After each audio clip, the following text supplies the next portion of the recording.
ये 10 लक्षण भगवत प्राप्ति करने वाले उपासक के हृदय में जागृत हो जाते हैं। बहुत ध्यान से सुनना। ये 10 लक्षण जब प्रकट होने लगे तो जान लेना कि अब हमारा परम सौभाग्योदय होने जा रहा है। बस हम भगवत साक्षात्कार के नजदीक हैं। जब तक इन 10 लक्षणों में कमी दिखाई दे तो संभालो इन 10 लक्षणों को अपने जीवन में पक्का। इन 10 का पूर्ण होना मतलब भगवत साक्षात्कार होना। धृति क्षमा दमोस्तेयम शौचमिंद्री निग्रह धीर विद्या सत्यमक्रोधो दशकम धर्म लक्षणम। धृति सबसे पहला है। धृति किसी भी प्रकार का संकट, अपमान, विपरीतता, प्रतिकूलता, दुख आ जाए, पर जो हमने भगवत प्राप्ति का लक्ष्य लिया है, चाहे गृहस्थ हो या विरक्त हो, भगवत प्राप्ति का लक्ष्य लिया है, अब वो नहीं छूट सकता, चाहे कुछ भी हो जाए। पहला लक्षण स्वीकृति इसीलिए कहा है। बहुत जोर की बात है। खुली वस्तु रखी है, बिगड़ी जन्म अनेक की अब वहीं सुधरे आज हो ही राम को। यह स्वीकृति बहुत बड़ी बात है। अपने लोग देहाभिमानी हैं तो क्रियाओं पर संतोष करते हैं, क्रियाओं पर विश्वास कर लेते हैं कि मैं एक कर रहा हूं, इसके फलस्वरूप ऐसा मिलेगा। लेकिन उस सब करने का फल होता है होना, और वो सत्संग से प्राप्त हो जाता है एक क्षण में। इसीलिए स्वर्ग सुख, मोक्ष सुख, फिर मर्त लोक के सुख की बात क्या, सत्संग के समान नहीं रखा गया। तात स्वर्ग अपवर्ग सुख धरी तुला एक अंग, तूलन ताहि सकल मिली जो सुख लव सत्संग। स्वीकृति बहुत जोर की बात है। पहला है धृति। धृति माने किसी भी प्रकार का कोई भी अपमान, तिरस्कार, निंदा, परिस्थिति, विपरीतता आपके मार्ग में आवे पर आपकी स्वीकृति पे अंतर नहीं होना चाहिए। इसे धृति कहते हैं। धृति ये बहुत आवश्यक है भगवत मार्ग के पथिक को। जो स्वीकृति की हुई है उस पे कोई विक्षेप नहीं पड़ना चाहिए। जो होना सो हो जाए, स्वीकृति नहीं बदलनी चाहिए। बस तुम्हारा ये था माम प्रपद्यन्ते तास तथे भजाम्य हम। कोई भी परिस्थिति, कोई भी विपरीतता, कोई भी अपमान हमारी स्वीकृति में अंतर नहीं डाल सकता। मृत्यु स्वीकार करना अच्छा है, पर स्वीकृति पे अंतर नहीं आना चाहिए। वही स्वीकृति भगवत प्राप्ति करा देगी। गोस्वामी जी बाद में सब बातें कह रहे, पहले कह रहे बिगड़ी जन्म अनेक की अब ही सुधरे आज। हमारी धृति इतनी कमजोर है कि प्रतिकूलता के आभास मात्र में हम छोड़ देते हैं। प्रतिकूलता तो आई नहीं, प्रतिकूलता के आभास, शायद प्रतिकूलता आ जाए, इससे हम भाग पड़ते हैं। ये कायरों का मार्ग नहीं है भगवत प्राप्ति। अज्ञान को छोड़िए। क्या तुम प्रभु को छोड़ दोगे तो दुखों से बच जाओगे क्या? जो कछ लिखा लिलाट दुख सुख देह संग, भुगते गो जहां जाएगो या सिद्धांत अभंग। या सिद्धांत अभंग तजत क्यों धीरज प्राणी। यही धृति। तजत क्यों धीरज प्राणी, वृंदावन परिहरे प्रिया प्रीतम रजधानी। स्वामिनी जी के महल को, स्वामिनी जी के चरण आश्रय को छोड़कर तुच्छ विषयों की तरफ कदम बढ़ा देना, स्वीकृति आपकी बहुत कमजोर है। बिगड़ जाएगा, ये जन्म बिगड़ जाएगा। पता नहीं किस युग में स्वीकृति का अवसर मिलेगा कि नहीं मिलेगा। कितना भी संकट आवे, धैर्य नहीं छोड़ना। सब कुछ सहना है, राधा राधा कहना है। नियम बना लो, जीत जाओगे। काल पर भी विजय प्राप्त कर लोगे। विश्वास करो, ये मंत्र मान लो, सब कुछ सहना है, राधा राधा कहना, राधा राधा। आपको सराहेंगे, आपको चाहेंगे, आप जो मर्जी आवे सो करो। सराहेंगे आपको, कोसेंगे नहीं, आपको सराहेंगे और आपको ही चाहेंगे। हम आपसे तन मन प्राण सर्वस्व समर्पित करके प्रेम करते हैं। ये प्रेम मार्ग की बात। भगवत प्राप्ति करना है तो पहली बात है ये धृति। ये धैर्य रखो। ये नहीं देखा जाता, धैर्य नहीं दिखाई देता, धैर्य नहीं। जरा सा विचलता हुई, भाग पड़े। कहां भागोगे? जिधर भाग के जा रहे उधर तो विचलता का समुद्र है। यहां तो विचलता तुम्हें अविचल स्थिति प्रदान करने के लिए है। यहां का भय तुम्हें निर्भय पद प्रदान करने के लिए है। और इस भय को स्वीकार करके भाग रहे हो तो महाभयावह प्रवाह है संसार का, बहते चले जाओगे। अभय होए जो तुम्हें डेराई। धृति, जो धृतिवान है, लौकिक पारलौकिक सारी संपत्तियां उसके चरणों में झुकने लगती हैं।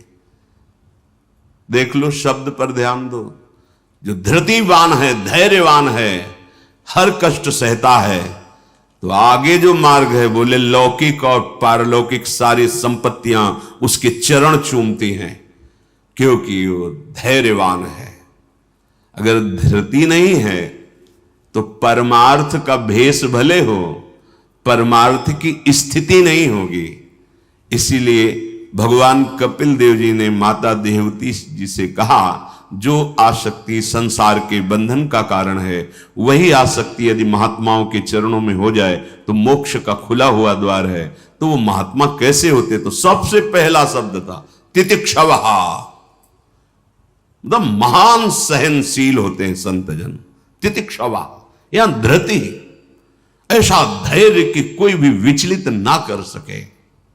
बहुत गंभीरता से, इसीलिए इसमें रुके हुए हैं।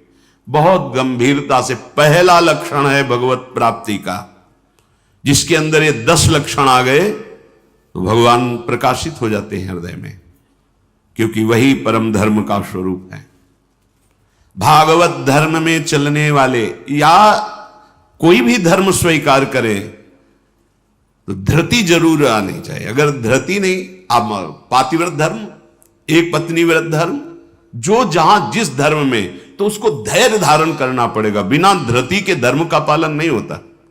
फिर ये तो परम धर्म, महाभागवत धर्म, प्रेम धर्म, इसमें तो कष्टों की परवाह करे तो योद्धा कैसा। अगर अनुकूलता, प्रशंसा, मान और सुख की चाह है तो परमार्थ का पथिक कैसा। अभी भ्रम में है वो। किसकी अनुकूलता? किसकी अनुकूलता? शरीर की। चाहे जितना अनुकूलता देते रहो, ये नष्ट होगा। इसकी अनुकूलता नहीं।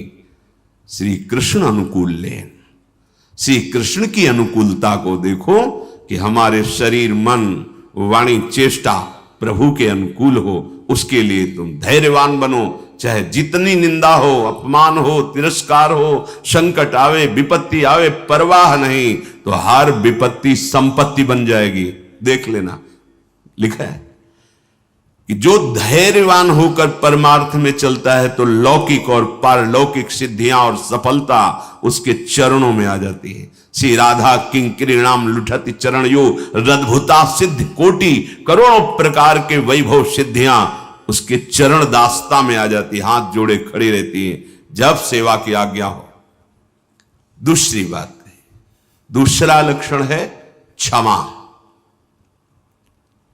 अपने साथ कोई बुराई कर रहा है, भगवत प्राप्ति करनी तो संसारिक आदमी इन बातों को समझ भी नहीं सकता, क्योंकि उसका उद्देश्य अंतःकरण धर्म में अहम ममत्व स्थापित करके भोगों को भोगना और उसी में सुखी होना है। अभी अज्ञान है, वो नहीं समझ रहा। ये परमार्थ के पथिक की बात है। क्षमा, ये इसलिए बोला, वो सामने वाला हमको ऐसा बोलता है, हम चुप रहेंगे। कैसे चुप रह सकते हैं? सामने वाला कौन है? अगर तुम संसारी हो तो संसार है, और परमार्थिक हो तो तुम्हारा आराध्य देव है। तुम्हारी वही तत्व दृष्टि होनी चाहिए जिसकी प्राप्ति के लिए निकले हो। कब करोगे, किस जन्म में करोगे? अभी इसी क्षण से अभ्यास शुरू करो।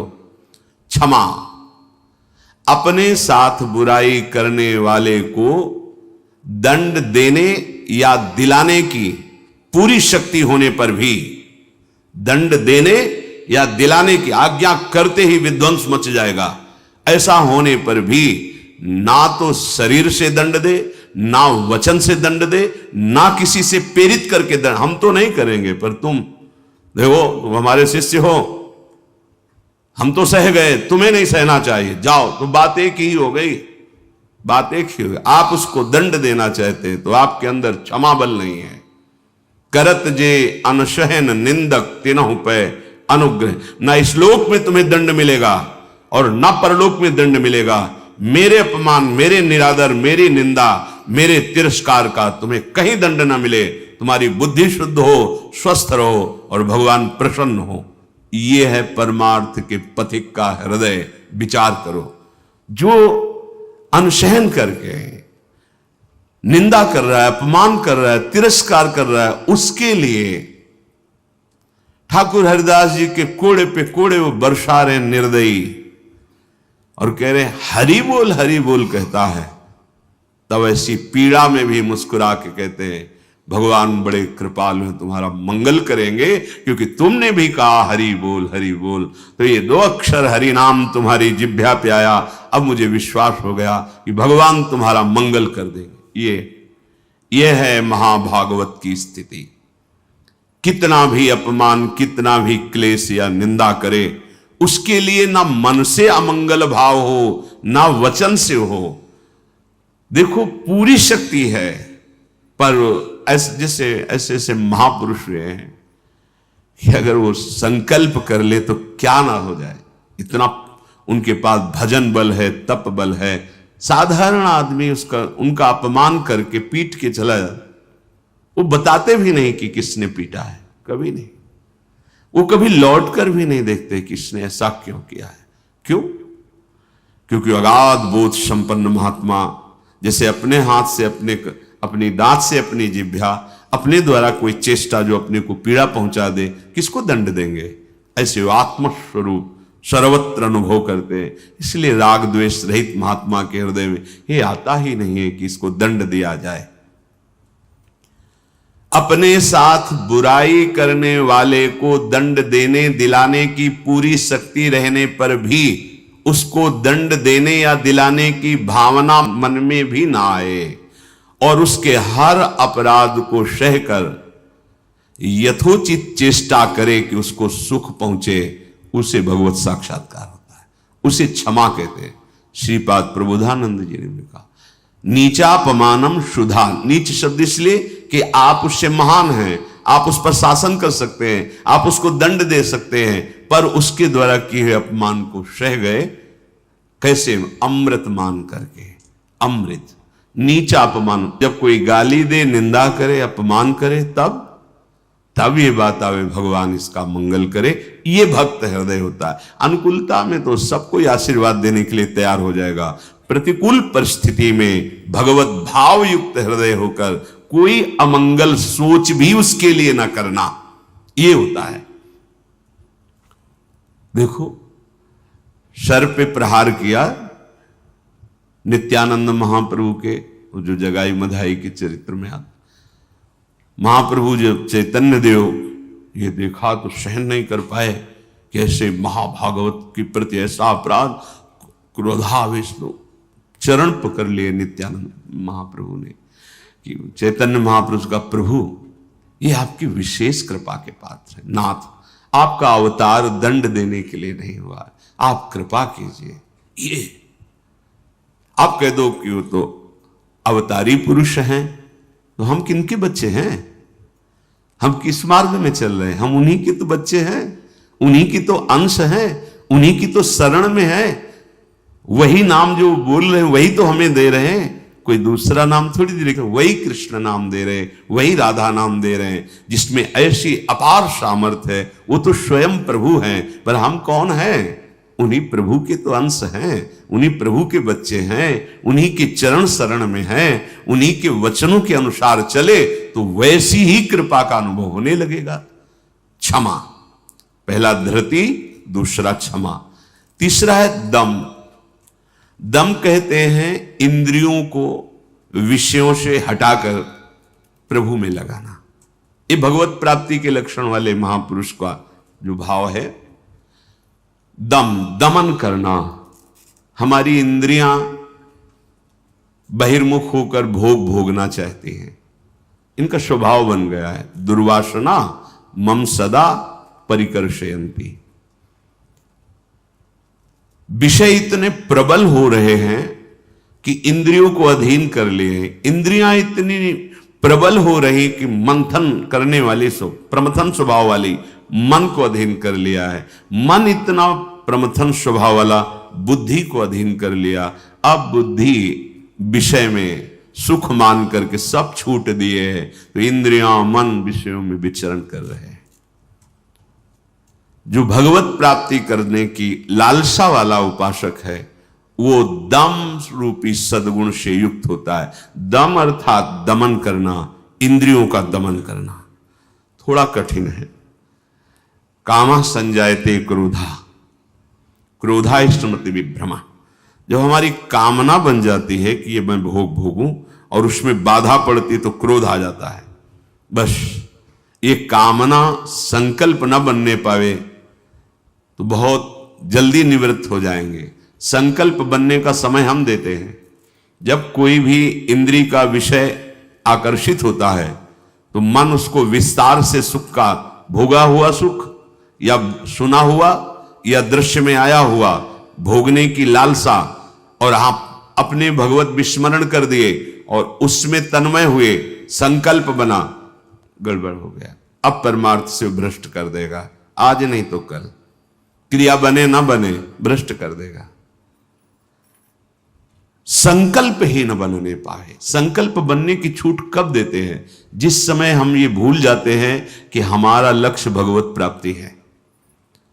हम भोगों में सुख बुद्धि करके भगवान से विमुख वृत्ति के द्वारा संकल्प बना लेते हैं धैर्य से। जब हमको ये पता है कि इन भोगों में सुख नहीं, सुख तो सुख सिंधु प्रभु के नाम रूप में है, तो संकल्प कैसे बन गया? भगवत विमुखता के कारण संकल्प। वो क्षण भगवत विमुख हुआ, वो समय भगवत विमुख में जा रहा है, इसलिए आपका संकल्प बन रहा है। अगर नाम जप कर रहे हैं आप और आपका लक्ष्य है कि मुझे प्रभु के चरणारविंद की प्राप्ति करनी, तो आप इंद्रियों का दमन स्वाभाविक कर लेंगे। बहुत सरलता सहजता से इंद्रियों का दमन हो जाता है। हमारी स्वीकृति ठीक नहीं है, इसलिए जैसे एक दिन एकांतिक में चर्चा हुई थी, आप वैष्णव हैं, आप भगवत दासत्व के चिन्हों से युक्त हैं, आप भगवत प्राप्ति का मार्ग स्वीकार किए हो, चाहे गृहस्थ हो चाहे विरक्त। अब आपके सामने मांस परोसा जाए, आप खाएंगे? बिल्कुल ना, अंदर से ना बाहर से चेष्टा ही नहीं होगी। क्यों? क्योंकि आपकी स्वीकृति नहीं है। ठीक है, मदिरा ना अंदर से ना बाहर से स्फुरण ही नहीं होगा उसको पाने का। क्यों? आपके अंदर स्वीकृति ही नहीं। लेकिन व्यभिचार, मैथुन, गंदी बात, क्या आपकी ऐसी स्वीकृति है जैसे मदिरा और मांस के प्रति है तो उसी पंक्ति में, पर आपने इसके लिए स्वीकृति छोड़ दी, आपने इसकी गुंजाइश रख ली। अब आप गिर जाएंगे, आपकी इंद्रियां आपको गिरा देंगे। दूसरे की जरूरत नहीं, आपका मन ही आपको परेशान कर देगा, भ्रष्ट कर देगा। क्या आपकी ऐसी स्वीकृति है? और है तो आप बोलो, आपके सामने मांस परोसा जाए, मदिरा रखी जाए, तो क्या अंदर से स्फुरण होगा? स्फुरण ही नहीं होगा। आप देख लो ना, स्फुरण ही नहीं होगा और आपकी भौं चढ़ जाएगी। आपको पता नहीं आप ये क्या, या तो उठ के चल देंगे, बिल्कुल संभाषण भी नहीं करेंगे। ऐसा ही जो शास्त्र विरुद्ध आचरण है, सबके प्रति क्यों नहीं हो रहा? जो हमारे शास्त्रों में भगवत प्राप्ति के विरुद्ध आचरण बताए गए, आप उनको एक लाइन में ही बताया गया है। आप उन शब्दों में दो को तो मान लिए त्याज्य, स्वीकृति ही नहीं उनके प्रति कि हम वैष्णव हैं, भगवत दास हैं। तो फिर व्यभिचार, मैथुन, ये गंदी चेष्टाएं, इसको उस पंक्ति में क्यों आप स्वीकृति में रख लिए? आपने स्वीकृति की है, और यदि आपकी स्वीकृति वैसे है तो आप बोलो कैसे हो सकता है वो दो बातें जो बोली, कैसे आप स्वीकार नहीं कर सकते? प्रार्थना करने पर, एकांत में मिलने पर भी आप उन वस्तुओं का सेवन नहीं करेंगे क्योंकि आपकी स्वीकृति नहीं। ऐसे ही स्वीकृति आपकी भगवत प्राप्ति की है तो उसमें बाधक है, फिर आप उस बाधक क्रिया को, बाधक चेष्टा को एकांत में क्यों करते हैं? अपना नाश क्यों करते हैं? ये इंद्रियां और मन मिलकर आपको स्वरूप विस्मृति के गर्त में डालती जा रही। जितना भोगों में सुख का अनुभव करोगे उतने ही आत्मस्वरूप की विस्मृति के गर्त में चले जाओगे। भगवत विस्मृति, काम संजायते क्रोधा, क्रोधा स्मृति विभ्रमा, स्मृति भ्रंशात बुद्धिनाशो, बुद्धिनाशात प्रणश्यति। भगवत प्राप्ति के लिए दमन करना सीखे इंद्रियों का। श्री हरिवंश नाम बल्लहों, अपने मन भाई सब कहो, रहो शरण हरिवंश की। भगवत शरणागति और नाम जब दमन कर सकते हो इंद्रियों का, संकल्प बन जाएगा तो फिर बहुत मुश्किल पड़ेगा क्योंकि क्रोध प्रकट हो जाएगा। जिस इंद्री के संयोग सुख में आप तन्मय हो रहे हो, उस इंद्री सुख में बाधा पड़ेगी तो आपके अंदर राक्षसी भाव जागृत हो जाएगा। आप कुछ भी कर सकते हो, उस समय मन आपको अपने अधीन किए, आप राक्षसी बुद्धि से युक्त हो जाओगे। बहुत सावधान। दम, पहले ही हमारा निश्चय है भगवत प्राप्ति, हम प्रभु से मिलने के लिए चले, तो जो प्रभु के भाव में डूबे हुए महापुरुष जनों ने निषेध किया, ये नहीं, उसको बिल्कुल वैसे ही देखो जैसे और निषेध पदार्थ हैं। दम शब्द से है इंद्रियों का निग्रह, पर इंद्रियों का निग्रह होता है मन के द्वारा, और मन इंद्री दोनों मिल मना खष्टान इंद्रियाणि प्रकृति स्थान कर सेती, तो बची बुद्धि। अब बुद्धि शुद्ध हो तो मन पर अंकुश लगावे, लगाम खींचे तो इंद्रिय रूपे घोड़े सहज मार्ग में आ जाएं। सहज मार्ग है भगवत मार्ग, विषम मार्ग है संसार मार्ग। बहुत सावधान। और बुद्धि तभी शुद्ध रहेगी जब हर क्षण प्रभु का स्मरण करेगी। भगवान से वियोग प्राप्त हुई बुद्धि, वियोग माने भगवान से विलग हुई बुद्धि शासन नहीं कर सकती मन और इंद्रियों पर, और भगवान से योग को प्राप्त हुई बुद्धि इनको अपने शासन में रखेगी। तो बुद्धि योग कैसे बने? तो तेसाम सतत युक्तानाम भजताम प्रीति पूर्वकम तो ददामि बुद्धि योगम तम येन माम उपयांति ते। श्री भगवान के वचन। अगर तुम सतत भजन कर रहे हो तो बुद्धि भगवान से युक्त हो जाएगी, भगवान में तन्मय हो जाएगी, इतनी सामर्थ्यशाली हो जाएगी, जहां चाहेगी वही रथ को खड़ा कर देगी। लगाम है मन, घोड़े हैं इंद्री, शरीर है रथ, बैठा है जीवात्मा और हाँक रहा है सारथी बुद्धि। ईश भजन सारथी सुजाना, अपने आराध्य देव का सतत भजन मानो सुजान सारथी मिल गया है। अब मन रूपी लगाम को शासन में, तो घोड़े अपने आप सही मार्ग में। इंद्रियों का दमन अर्थात मन का निग्रह, अर्थात बुद्धि का परमात्मा में निरंतर जुड़े रहना। निश्चय में भजन होना चाहिए, बुद्धि कार्य निश्चय, भजन न छूटे। जीत गया आप, तीसरे गुण दम को प्राप्त हो गए। चौथा अस्तेय, चोरी का स्वभाव ना होना। मन से, वाणी से, शरीर से किसी भी प्रकार की चोरी ना करना। फूल लेने जा रहे हैं प्रभु, जनक जी के यहां निमंत्रण में आए हैं, विश्वामित्र जी को आमंत्रित किया गया है। फूल केवल है, कोई और वस्तु नहीं है। पर आप देख लीजिए उस प्रसंग में प्रभु मालियों से पूछते हैं, क्या मैं अपने गुरु सेवा के लिए कुछ पुष्प ले सकता हूं? स्वीकृति दी। हमारा स्वभाव बिगड़ गया है, बहुत सावधानी की जरूरत है। सोचते हैं कि हम चोरी करके दूसरे का धन, दूसरे का सुखी हो जाएंगे, कभी नहीं होगे। अधर्माचरण करने वाला कभी, आपको थोड़ी देर हर्ष होगा, हर्ष शोक में परिणित हो जाएगा, शोक भयानक दुख पैदा कर देगा। बहुत सावधान, सिद्धांत को समझो और भगवत मार्ग में चले हो तो ऐसा होना ही नहीं चाहिए किसी भी तरह से। और ये वस्तु बहुत अच्छी लग रही है, नहीं,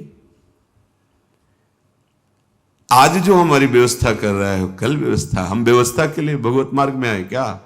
हम तो भगवत आनंद के लिए आए हैं। शरीर और मन प्राण उनको समर्पित है, वो जाने। किसी भी तरह की मन से, वाणी से, शरीर से चोरी नहीं होनी चाहिए।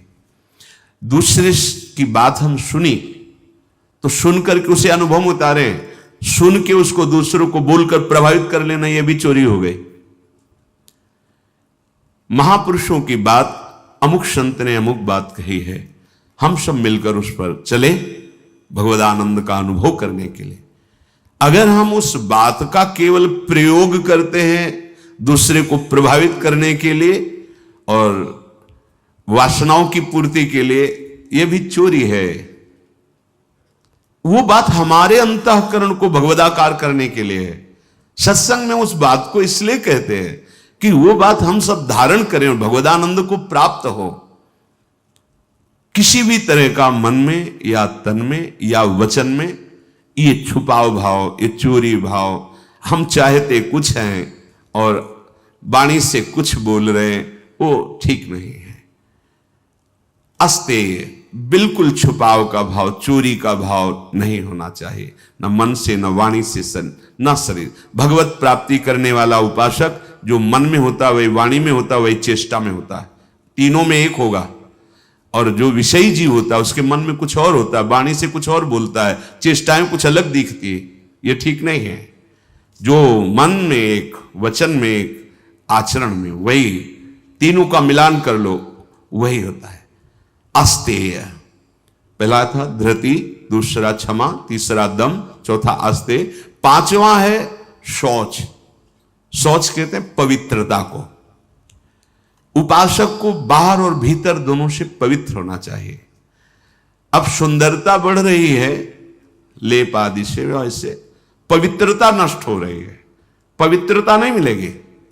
शौचाचार का ज्ञान ही नहीं है, पशुता बढ़ रही है, पशुता।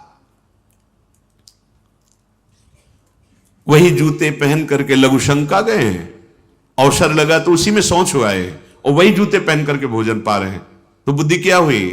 पशुता आ गई, राक्षसीपना आ गया। आहार के समय पूज्य भाई जी महाराज और ग्रंथों में और बड़े संतों से बहुत पवित्र विचार होने चाहिए उस समय। खास करके आहार के समय तो आपको बहुत सावधान रहना है, क्योंकि जैसे भाव में आहार पा रहे हो उसी का वो बढ़ावा कर देगा। पवित्र आहार, पवित्र चिंतन करते हुए, इसलिए पहले भगवद अर्पित किया जाता है, एक एक कवल नाम जप करते हुए। बहुत सुंदर 24 घंटे उसका देखना प्रभाव बहुत सुंदर पड़ेगा। बाहर आपका शरीर पवित्र होना है, उसके लिए दिनचर्याएं हैं, पवित्रता का निर्वाह, बहुत सावधानी। वो अब देखो ऐसे लोगों के आचरणों का अनुकरण किया जाता है जो शौच होकर जल ही नहीं लेते। वैसे ना क्या कहते हैं उसे? हाँ, टिश्यू पेपर। वाह आचरण बिगड़ते हुए पशुता में बदल गए। जैसे पशु ने शौच के चल दिए। अरे भाई, मनुष्य शरीर मिला है पवित्र, मतलब बुद्धि काम नहीं कर, उसे बड़ा माना जाता है। शौच होकर के पवित्रता ना करना बड़े आदमी हैं। वाह, आचरण पवित्रता है ही नहीं। कैसे तुम भगवत चिंतन अखंड कर लोगे? कैसे तुम्हारे सदविचार आवेंगे? बाहरी और भीतरी दोनों पवित्रता चाहिए। बाहरी पवित्रता ये जल से, मिट्टी आदि, रजा। देखो, चाहे जितना आप साबुन लगाओ हाथ में, बाद में थोड़ी रज का प्रयोग जरूर करो। रज से पवित्र माना, जिससे वो इतनी बड़ी बोतल में क्या आता है, डिटॉल वाला, वो नहीं होता, उससे हाँ जो हैंड वॉश जो भी ऐसे से धो लिए, माना ठीक, अच्छा है, पर रज का प्रयोग जरूर करें। थोड़ी रज लेकर हाथ, बिना रज से आप पवित्र नहीं माने जाएंगे। आप जैसे साबुन वगैरह तो करो, हम कहते करो, पर इससे आप रज का प्रयोग जरूर, एक बार ही सही, पर ऐसे और रज आएगी तो नाली जाम हो जाएगी, और ऐसा नहीं, हम करें थोड़ी तो प्रयोग करो रज का। नहीं, वो नाली तो खुल भी सकती है, इधर बुद्धि की नाली जाम हो गई तो और गड़बड़ हो जाएगा, नहीं हो जाएगा, जन्म जन्मांतर बिगाड़ती चली जाएगी। अब कैसे समझावे, मतलब बड़ा समय विचित्र आ रहा है। लघु शंका में बैठना है तो जो सोच की सीट उसी पे बैठना है, किए लघु शंका और निकले उछल दिए। अरे पूरे अपवित्र हो गए, उस पे बैठने के लिए उतना ही वस्त्र धारण करो जितना तुम्हें धोना हो, तभी आप भगवत मार्ग में चलने, तभी आप चल सकते हैं। बुद्धि काम नहीं करेगी। अब जरा सा भी कुछ भी मुख में जाता है तो हमें कई बार समझाना होता है, श्री जी का प्रसाद है, प्रसाद, तब मन मंत्र की तरफ बढ़ता नहीं, एकदम घबरा के मुख में कुछ गया जूठा हुआ तो उसे समझाना पड़ता है, चरणामृत है, श्री जी का प्रसाद है। अभ्यास, हम बातचीत कर रहे हैं और बाथरूम के पादुका में पैर जा रहा हो, बंद मंत्र, नाम चलना प्रारंभ, हमें बाद में ज्ञान होगा, वो पहले हो गया। अभ्यास। अगर आपको कई बार शौच लगती है, आप बाथरूम तो बंद ही होते हैं, उचित वस्त्र धारण कर लो, या जैसा हाथ धो लिए, यहां से हाथ धो लिए, कुल्ला कर लिए, और ये जो छिद्र है इनमें जल लगा लिया, कमर से स्नान, चाहे जितनी बार, इतना तो करना है। 2 बार तो सर्वांग आप कर लीजिए, बीमार हैं ऐसा है तो ऐसे कर लीजिए। अगर आप ऐसे पवित्र नहीं रहेंगे तो मंत्र नहीं चलेगा, भजन नहीं होगा। आप खुद देख लीजिए, बाहरी पवित्रता और आंतरिक पवित्रता, छल कपट ये सब अंदर न रखते हुए नाम जब चल रहा है, अंदर पवित्र हो जाएंगे। तो जल मिट्टी और यथा योग्य जो गुरुजन आदेश करते हैं वैसी दिनचर्या से ये बाह्य शरीर की शुद्धि होती है। राग द्वेष दंभ कपट वैर अभिमान, इन विकारों का नाश होने पर अंतःकरण स्वच्छ होता है। ये विकार सब नष्ट हो जाएंगे। सत्संग सुनते रहिए, नाम जप करते रहिए। तो ये शौच अर्थात पवित्रता, बाहरी और भीतरी दोनों आवश्यक है। प्रसाद के सिवा मुख में अगर कुछ भी है, जैसे आप राधा वल्लभ जी गए, किनका मंत्र चलाओ, जल वो चरणामृत, तो आचमन, जल लेके आचमन करने की जरूरत नहीं। अन्यथा आप जैसे फिर तो अच्छे से कुल्ला करो, आचमन करो, फिर आप मंत्र जप करो, हर समय पवित्र। लघु शंका पहले बराबर कमंडल में जल रखते थे, अब तो कहीं जाना आना ही नहीं तो कमंडल पास रहेगा, उसमें छोटा सा गिलास। अपनी दिनचर्या में आप भगवत प्राप्ति के मार्ग में चले हैं और आप ऐसे ही मनमानी, ऐसा नहीं। हम गुरुजनों को, बड़े महापुरुषों को देखा, पवित्रता का निर्वाह, पवित्रता का निर्वाह नहीं तो फिर सेवा या सुमिरन दोनों में विक्षेप पड़ने लगेगा। मनमानी आचरण मत कीजिए। आपका वस्त्र पवित्र होना चाहिए, पानी से निकाल लीजिए, पवित्र होने। ऐसे मनमानी आचरण करोगे तो भजन में रुचि नहीं होगी। ये भगवत प्राप्ति जिसको होनी उसके लक्षण बताए जा रहे हैं। वो बाहर और भीतर से बहुत पवित्र रहता है। हम किसी को छूने की चेष्टा न करें। कोई छू रहा है हमें, उसमें कोई दोष, हम जा रहे हैं ऐसे छू गया कोई बात, हम किसी को बहुत सावधान। हमारे अंदर मंत्र चल रहा है, हमारे अंदर भजन चल रहा है, अब वो उसकी दिनचर्या क्या है, वो कैसे पवित्रता का निर्वाह करता है। तो अगर वो हमसे ऐसे धक्का लगे तो हम उस अपने को नहीं मान, हम अपनी तरफ से चेष्टा नहीं करते। बिल्कुल भगवत मार्ग में जो भगवत प्राप्ति के लिए बहुत सावधानी की, पवित्रता की आवश्यकता है। फिर है छठा, शब्द स्पर्श रूप रस गंध, इनका ऐसा प्रभाव है कि खींच लेते हैं। जैसे अभी कोई ध्वनि बजने लगे, आ जाएगा, प्रभाव पड़ा शब्द का। अभी कोई चीख दे, ऐसे शब्द का प्रभाव पड़ा ना, ऐसे रूप का प्रभाव पड़ता है, ऐसे रस का प्रभाव पड़ता है, गंध का प्रभाव पड़ता है, स्पर्श का प्रभाव पड़ता है। इसी प्रभाव को जीत ले जो, बस ये बात समझे। हमारा जो नाम चल रहा है, अब कुछ भी गाए, कुछ भी बजाए, कुछ भी शोरगुल हो, उस पे अंतर नहीं पड़ना चाहिए। हम रूप आशिक हैं प्रियालाल के, आप कोई भी रूप हो, हम स्वादी हैं प्रियालाल के उच्छिष्ट के, अधरामृत के, जो उनका उच्छिष्टामृत भुक्त वही हुआ। इसके अलावा कुछ भी अमृत भी हो तो हमारे लिए, हमारी गंध श्री जी के श्री चरणों में चढ़ी हुई तुलसी पुष्प, श्रीअंग का इत्र, प्रसाद माला आदि, बस। इससे क्या होगा, शब्द स्पर्श रूप रस गंध पर आप विजय प्राप्त कर लेंगे। सनकादि के लिए जैसे आता है कि शब्द स्पर्श रूप रस गंध पर विजय प्राप्त किए हुए महापुरुष के भी घ्राणेन्द्री में जब प्रभु श्री हरि के श्री चरणों की तुलसी की गंध गई तो प्रेम विकल हो गए, ऐसा था। ये जो हमारी इंद्रियां स्पर्श सुख में, देह सुख, स्पर्श सुख में, रूप में, रस में, गंध में, शब्द में हमें भगवत प्राप्ति करनी, इसका हमें परिवर्तन करना होगा। हमें जहां भागवतिक शब्द श्रवणेन्द्रिय में पड़े तो नाच पड़ना चाहिए, प्रापंचिक शब्द तो उदासीन हो जाना चाहिए। भगवत भाव से सबके चरणों में प्रणाम, मेरे प्रभु सब इन रूपों में समाये हुए, ठीक है। ऐसे कोई रूप, और वास्तविक जब आप इतने महान रूप की प्रेमी भाव में चल रहे हैं तो कोई रूप आकर्षण नहीं कर सकता, नहीं कर सकता, है ही नहीं। देवलोक भूलोक रसातल सुनि कवि कुल मत डरिए, सहज माधुरी अंग अंग की कई कासो पट तरिए। कौन सा रूप? कोई भी रूप ऐसा नहीं कि चित्त में क्षोभ पैदा कर दे।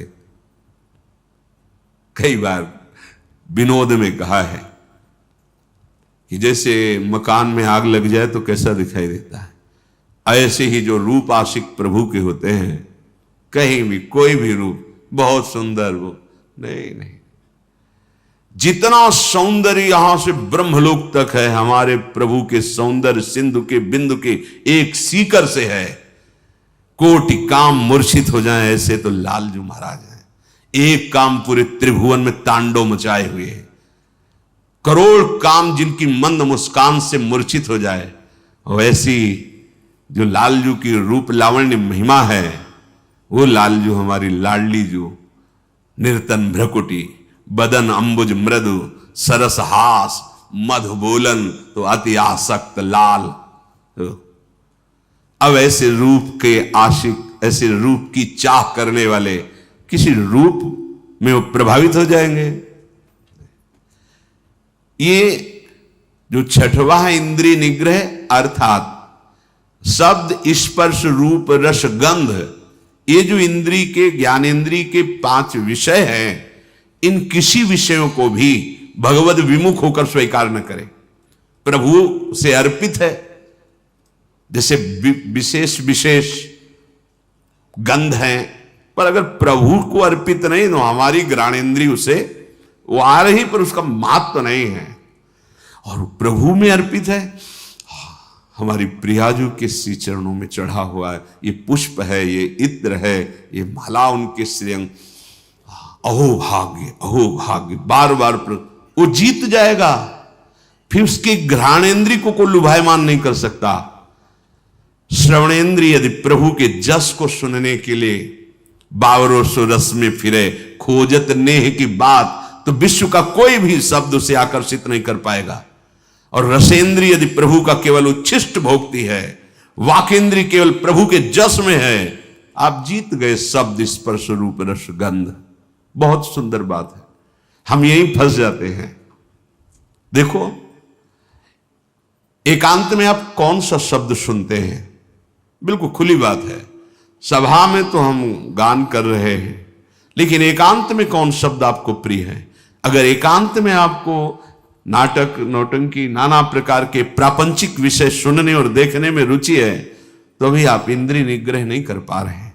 अभी आप भगवत दर्शन की लालसा वाले उपासक नहीं हैं। समझिए, आपका लक्ष्य भगवत प्राप्ति है। आप अपने मन को समेट कर इंद्रियों सहित भगवान के चरणों में समर्पित करने की तैयारी कर लिए। आप कुछ नहीं, अब तो विश्वंभर भगवान को समर्पित कर दो, पूरा विश्व वो देखे, आप उनको देखो, आप उनके चरणों का चिंतन करो। ये जो भगवत प्राप्ति के लक्षण की बात है, ये जन साधारण नहीं समझ सकते, इसलिए सावधान करके कह रहे हैं। आपका लक्ष्य बन गया भगवत प्राप्ति, तो आप ऐसे शब्द ना सुने जो आपके मन को खींच ले, ऐसे रूप को न देखें जो रूप राशि के दर्शन के लिए हृदय लालायित करना चाहते हैं, हमारे मन को, हमारी इंद्रियों, ऐसा कोई रस, ऐसे कोई घ्राणेन्द्रिय का विषय, ऐसा कोई स्पर्श जो आपको भ्रष्ट कर दे अपने मार्ग से, सावधान। पर जो भगवत प्राप्ति की लालसा वाला होता है, वो शब्द स्पर्श रूप रस गंध, इस पर विजय प्राप्त किए होता है या विजय प्राप्त करना चाहता है। सातवां धी है। धी अर्थात बुद्धि। आपका आहार सात्विक होगा, संग सात्विक होगा, शास्त्र सात्विक होंगे, वार्ता सात्विक होगी, तो आपकी बुद्धि भी सात्विक हो जाएगी। जो रोज सत्संग सुनता है, सत शास्त्रों का अध्ययन करता है और प्रभु का नाम जप करता है और विचारवान है, विचारवान, वो बुद्धि भगवत प्राप्ति के योग्य हो जाती है। ध्यान दीजिए, जो रोज सत्संग सुनता है, सत शास्त्रों का स्वाध्याय करता है, भगवत भजन अर्थात नाम जप करता है और विचारवान है, कोई भी चेष्टा, कोई भी क्रिया बिना विचारे नहीं, विचार बिना विचारे जे करें चे पाछे पछताएं। हमें विचार करना है। ये जो हम सोच रहे हैं, जो हम करने जा रहे हैं, शास्त्र सम्मत है? नहीं, तो फिर नहीं।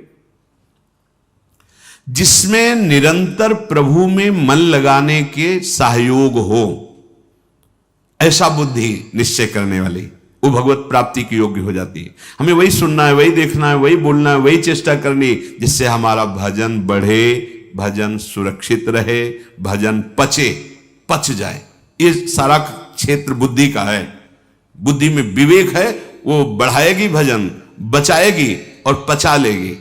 जैसे भजन का भी अपच होता है, मैं इतना इतना, तो आगे दिखाएगी, देखो वो महापुरुष इतना भजन, इतने दैन्य, धिक्कार है हमारे जीवन को, अभी उतना तो है नहीं, आम ऊपर से आ रहा है, वो दबाती रहेगी, तो भजन पचता रहेगा। कौन सी बुद्धि?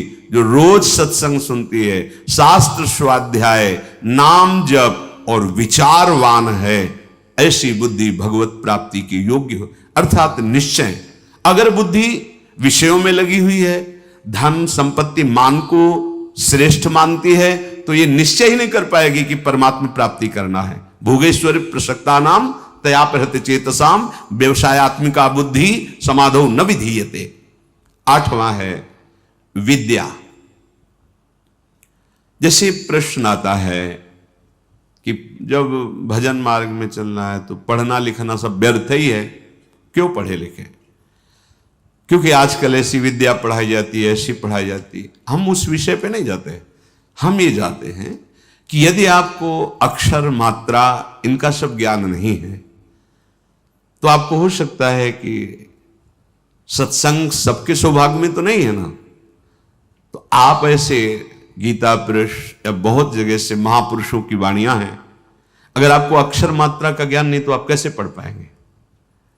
अगर आपको ये लौकिक विद्या जो काखा गगा है, इसमें ब्रह्म विराजमान है। कई बार ये वार्ता हुई कि जैसे भगवान कण कण में विराजमान है, ऐसे हर अक्षर में विराजमान है। आ ब्रह्म का स्वरूप माना गया है। का, खा, गा, घा, आ निकलता है ना, ज्ञा तक निकलता है। आप जो विद्या पढ़ रहे हैं साक्षात ब्रह्म स्वरूप है। जो आप जानकारी ले रहे हैं, उस सृष्टि की जो ले रहे हैं, वो ब्रह्म स्वरूप है। उसे आप भजन से अलग मत मानिए, ध्यान देकर पढ़िए। हां, अब पढ़ लिख करके उद्दंडता करना, कपट करना, हिंसा करना, चोरी करना, तो होगा कि क्या हुआ तुम्हारी पढ़ाई से? आप विद्या से, जैसे विद्या विनयम ददाति, विनम्र होता है, गंभीर होता है, बुद्धि उसकी निर्णायक होती है, प्रवीण होती है। पर यदि भ्रष्ट आचरण करोगे तो वही विद्या अविद्या का रूप धारण कर लेगी। तो विद्या निषेध नहीं है, अविद्या निषेध है।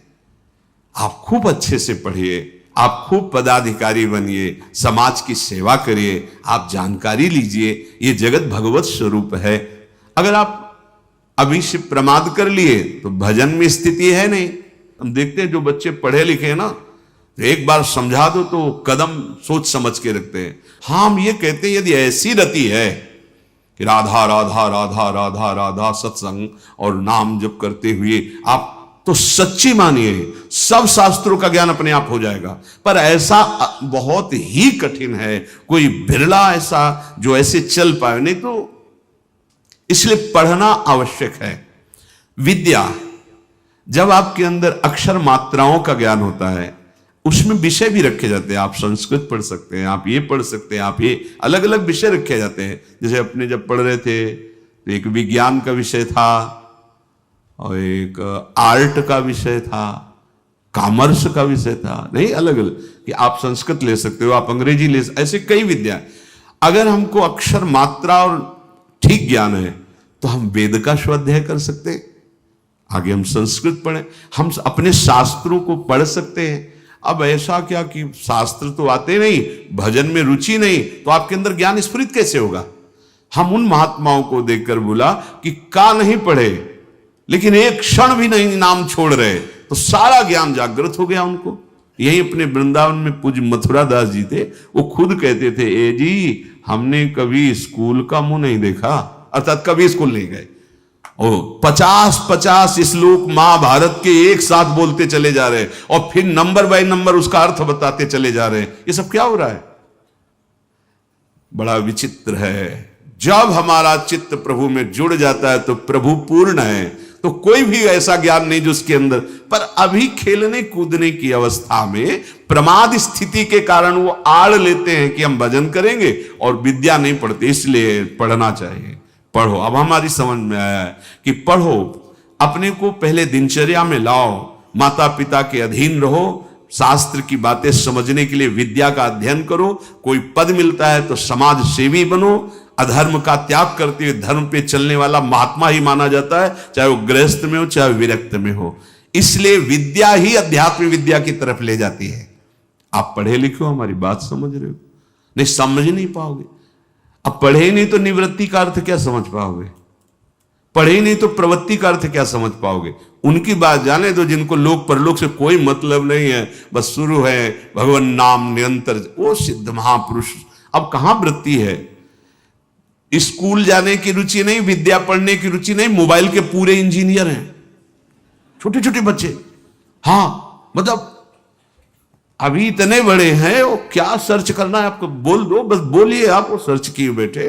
क्योंकि वायुमंडल ऐसा है, वातावरण ऐसा है, चार बच्चे जहां मिले तो बिना सीखे सब आने लगते हैं, उनको कुमार्गगामी प्रवृत्तियां। इसलिए विद्याध्ययन, शास्त्र स्वाध्याय, तभी वो अध्यात्म विद्या की तरफ बढ़ेगा। जिससे यथार्थ ज्ञान प्राप्त होता है उसे ही विद्या कहते हैं। नवा है सत्य। सत्य बोले, सत्य आचरण करे, असत आचरण, शास्त्र विरुद्ध आचरण नहीं।